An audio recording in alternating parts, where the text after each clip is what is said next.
Network ഉണ്ടാക്കാൻ അറിയില്ലെങ്കിൽ പഠിക്കണം. അക്ഷയ് സാറ് പറഞ്ഞു എന്ത് സംസാരിക്കാൻ പേടിയായിരുന്നു, സംസാരിക്കാൻ അറിയണ്ടായിരുന്നില്ല. പക്ഷെ ആൾ എന്ത് ചെയ്തു? സംസാരിക്കാൻ പഠിച്ചു. ഇന്ന് നല്ലൊരു നെറ്റ്വർക്കിനുള്ള ഉടമയായിട്ട് മാറി. ശരിയല്ലേ?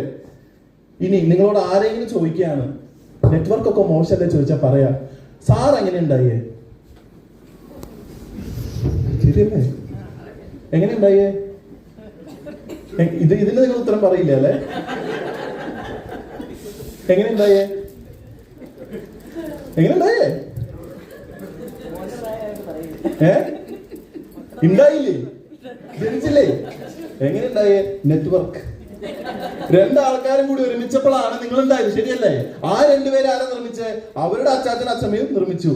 അങ്ങനെ ആദമും ഈവും തൊട്ട് വന്ന ഏറ്റവും വലിയ നെറ്റ്വർക്കാണ് മനുഷ്യരാശി. എന്നിട്ട് ആൾക്കാർ പറയാണ് എന്താ പറയാ? Network is fraud, network is bad എന്നൊക്കെ ആൾക്കാർ. വേറെ ഒന്നുമല്ല. കാരണം എന്താ അറിയോ? നിങ്ങൾ വണ്ടി ഓവർടേക്ക് ചെയ്യണ കാണുമ്പോ അവർക്കൊരു, നിങ്ങൾക്കൊക്കെ ഉണ്ടല്ലോ അല്ലേ, നിങ്ങൾ സുഖമായിട്ട് വണ്ടി പോകുമ്പോ ഒരാൾ ഓവർടേക്ക് ചെയ്യും, അപ്പൊ ചെറിയൊരു കുശുമ്പ് ഇങ്ങനെ വരും.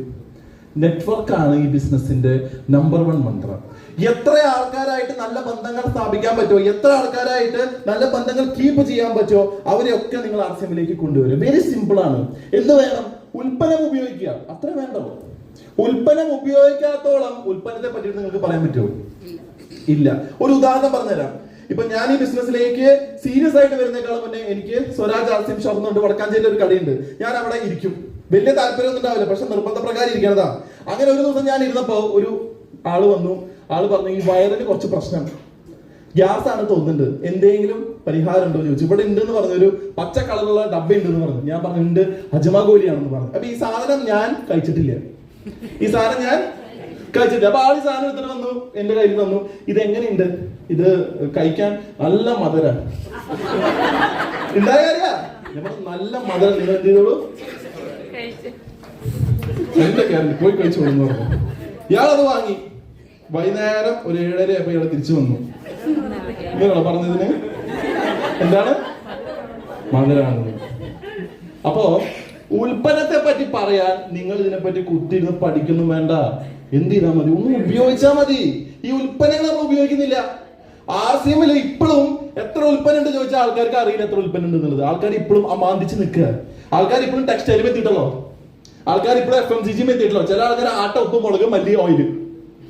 ആർസിഎം ബിസിനസ് കാരണം തുടങ്ങിയ കാലഘട്ടം തൊട്ടും ഇതന്നെ പറയണേ, ഇപ്പോഴും ഇതന്നെ പറയണേ. എന്നിട്ട് അവര് എല്ലാ മാസം കൊണ്ട് ചോദിക്കും സാറേ എന്റെ അക്കൗണ്ടിലേക്ക് എത്ര പൈസ വന്നു? എന്താ വിൽക്കുന്ന? ആട്ട, ഓയിൽ, ഉപ്പ്, മുളക്, മല്ലി. കഴിഞ്ഞു.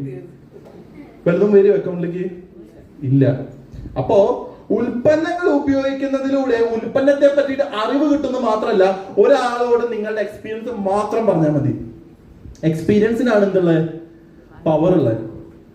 ഇതില് കല്യാണിന്ന് ഡ്രസ്സ് മേടിക്കുന്ന എത്ര പേരുണ്ട്? കല്യാൺ സാരീസ് ഈ ആദ്യമാസ സെയിലൊക്കെ നടക്കാറില്ലേ? കുറച്ച് പേരോടൊക്കെ പറയാറുണ്ടല്ലോ കല്യാണം പോയാൽ മതിട്ടാ, അവിടെ എന്തുണ്ട്? ആദ്യ സെയിലുണ്ട്, ഫ്രീ പ്രൊമോഷനാ. നമുക്ക് അതിനൊക്കെ ഭയങ്കര ഇഷ്ടമാണ്, ഫ്രീ പ്രൊമോഷനാ. അങ്ങനെ അവരങ്ങോട്ട് പോകും, നമ്മൾ അവരെ കയറ്റി വിടും. നമുക്ക് എന്തെങ്കിലും കിട്ടുമോ? ഒരു മനസുഖം. നമ്മുടെ ഡ്രസ്സൊക്കെ ഇട്ട് സ്റ്റേജിൽ അങ്ങോട്ട് നിന്ന് പളപളാന്ന് പറഞ്ഞിട്ട് തിളങ്ങിയാണ്ടല്ലോ PV ജനറേറ്റ് ആവും. ആൾക്കാർ കാണും. ആൾക്കാർ ഇങ്ങനെയൊക്കെ ഷർട്ട് ഉണ്ടോ ആർസിഎം? ഓ ഇങ്ങനെയൊക്കെ ഷർട്ട് ഇനി വരാൻ പോകുന്നുള്ളതൊന്നും ആയിട്ടില്ല. ദേ ഷൂ ആർസിഎം ആണ്, പാന്റ് ആർസിഎം ആണ്, ഈ കോട്ട് ആർസിഎം ആണ്, ഈ ഷർട്ട് ആർസിഎം ആണ്. പേടിക്കണ്ട, ഞാൻ ബാക്കി ഒന്നും പറയുന്നില്ല, ബാക്കിയൊന്നും ഞാൻ കിടക്കുന്നില്ല. കാരണം ഇപ്പൊ ബോഡി അത്ര ഇതല്ല. കാരണം കുറച്ച് കല്യാണം കഴിഞ്ഞ് വിരുന്ന് ഇങ്ങനെ കഴിഞ്ഞിട്ട് ഇപ്പൊ ബോഡി കുറച്ച് ബൾജായിട്ടിരിക്കുക. 6 പാക്ക് ആവുമ്പോ ഞാൻ കാണിച്ചു തരാം. ഓക്കെ, സോ ഉൽപ്പന്നങ്ങളിലേക്ക് നമുക്ക് കിടക്കുകയാണെങ്കിൽ നിങ്ങൾ ആലോചിച്ച് നോക്കൂ, ഇത്രയും ഉൽപ്പന്നങ്ങൾ കൊടുക്കുന്ന ലോകത്തിലെ സിംഗിൾ ഹാൻഡഡ്ലി കൊടുക്കുന്ന ഏത് കമ്പനിയാണ്? സിംഗിൾ ഹാൻഡഡ്ലി ഞാൻ പറയുന്നത്, നിങ്ങൾ റിലയൻസ് സ്റ്റോറിൽ പൊക്കോളൂ, ബിഗ് ബസാറിൽ പൊക്കോളൂ, ഹൈമാർട്ടിൽ പൊക്കോളൂ, എവിടെ വേണമെങ്കിലും പൊക്കോളൂ. പല കമ്പനികളുടെ പ്രൊഡക്റ്റ് ഒരു സ്ഥലത്ത് കൊണ്ടുവയ്ക്കുക ചെയ്യുന്നത്. പക്ഷെ ഇവിടെ അങ്ങനെയല്ല. കമ്പനിയുടെ സ്വന്തം മാനുഫാക്ചറിംഗ് യൂണിറ്റിൽ നിന്ന് കൊണ്ടുവരുന്ന ഉൽപ്പന്നങ്ങൾ, കമ്പനിയുടെ സീലുള്ള ഉൽപ്പന്നങ്ങൾ ഇത്രയും വ്യാപിച്ച ശൃംഖലയിൽ കിട്ടുന്ന വേറെ ഏത് നെറ്റ്വർക്ക് മാർക്കറ്റാണ് ഇന്ന് ഇന്ത്യയിൽ നല്ല ലോകത്തുള്ളത്? ഉപ്പ് തൊട്ട് പെയിന്റ് വരെ ഉണ്ട്. ഉപ്പ് തൊട്ട് പെയിന്റ് വരെ ഉണ്ട്. ഇത്രയും സെഗ്മെന്റുകൾ, 15ഓളം സെഗ്മെന്റുകൾ ഇന്ന് ആർസിഎമ്മിലുണ്ട്. പക്ഷെ ഇപ്പോഴും നമുക്ക് ഇതിന്റെ പകുതി പോലും അറിയില്ല. ഷൂ പോളിഷ് വന്നതറിഞ്ഞോ? മാംഗോ സ്കോഷ് വന്നതറിഞ്ഞോ? സ്ട്രോബ് വന്നതറിഞ്ഞോ? അറിയണം. കാരണം ഇത് ആരുടെ പ്രൊഡക്റ്റാ? നമ്മുടെ പ്രൊഡക്റ്റ് ആണ്. ഞാൻ പറയുന്നു 5000 PV ചെയ്യാൻ നിങ്ങൾക്ക് ഒന്നും ചെയ്യേണ്ട ആവശ്യമില്ല. ഈ ഉൽപ്പന്നങ്ങളൊക്കെ ഉപയോഗിച്ചാൽ മതി. വേറെ ഒന്നും ചെയ്യേണ്ട ആവശ്യമില്ല. ഉൽപ്പന്നം ഉപയോഗിച്ചാൽ മതി. പിന്നെ നിങ്ങൾ എക്സ്ട്രാ എന്തെങ്കിലും ചെയ്യുന്നതാണ് business. 5000 PV is normal customer, normal PV generation. But അതിനപ്പുറം എന്തെങ്കിലും ചെയ്യുന്നത് ദാറ്റ് ഇസ് ബിസിനസ്. കാരണം ശരിക്കും ഉപയോഗിക്കേണ്ട രീതിയിൽ ഉൽപ്പന്നങ്ങൾ ഉപയോഗിച്ചാൽ, പ്രോട്ടീൻ ഒക്കെ എടുത്തു കഴിഞ്ഞാൽ, ന്യൂട്രിചാർജ് ഒക്കെ ഉപയോഗിച്ച് കഴിഞ്ഞാൽ 5000 PV ആവുന്നത് അറിയില്ല. പടപടാന്ന് പറഞ്ഞിട്ട് 5000 PV ആവും. നിങ്ങൾ ധൈര്യമായിട്ട് ഉപയോഗിച്ചു. കാശൊക്കെ ആര് തരും? TCG എല്ലാ മാസവും അയച്ചിരുന്നേ. മുംബൈക്കാരി മുംബൈയിലല്ലേ പോയേ? മുംബൈ പോയിട്ട് വന്നു. എന്നാ വന്ന മാഡം? മിഞ്ഞാന്നല്ലേ വന്നേ? എങ്ങനെയുണ്ടായിരുന്നു അവിടെ? അടിപൊളിയായിരുന്നു അല്ലേ? കമ്പനി കൊണ്ടുപോകണം, കമ്പനി ഇറക്കുന്നു, കഴിഞ്ഞു. സുഖല്ലേ? വണ്ടി കയറുന്നു, പോവാ, കാണാ, ഭക്ഷണം കഴിക്കുക, അവിടെ പരിപാടിയിലൊക്കെ പങ്കെടുക്കുക, ഡാൻസ് കളിക്കുക, തിരിച്ചു പോരാ. എന്താ രസം! നമുക്ക് ഇതൊക്കെ സാധാരണ ലൈഫിൽ പറ്റാറുണ്ടോ? പറ്റില്ലാന്നേ. ഭയങ്കര ബുദ്ധിമുട്ടാ. ഒരു 10-30 കൊല്ലം മുന്നേ ഈ ഇൻഡിപെൻഡൻസ് ഒക്കെ കഴിഞ്ഞതിന് ശേഷം ഇന്ത്യൻ ഗവൺമെന്റ് ഒരു പരിപാടി ഇറക്കി, പഞ്ചവത്സര പദ്ധതി എന്ന് പറഞ്ഞിട്ട്.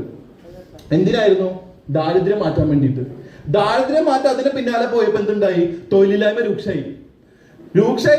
ആദ്യത്തെ 5 കൊല്ലം കഴിഞ്ഞപ്പോ എത്രയായി? 5 കോടി ജനങ്ങൾക്ക് തൊഴിലില്ല. പഞ്ചവത്സര പദ്ധതി ഒന്നും കൂടി ശക്തീകരിച്ചു. 5 കൊല്ലം വീണ്ടും കഴിഞ്ഞപ്പോ എന്തായി? 20 കോടി ജനങ്ങൾക്ക് തൊഴിലില്ല. ഇതിങ്ങനെ കൂടി കൂടി വന്നു. ഇപ്പൊ 80 കോടി ജനങ്ങൾ ഇന്ത്യയിൽ. അവർക്ക് അറിയില്ല എന്താ ചെയ്യേണ്ടതെന്ന്.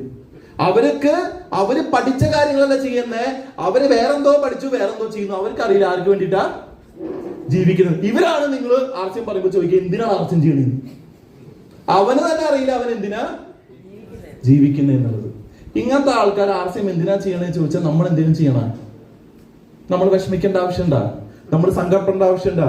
ഇനിയും ആൾക്കാർ ഇഷ്ടം പോലെ ഈ ബിസിനസ്സിൽ വരാൻ കിടക്കുക.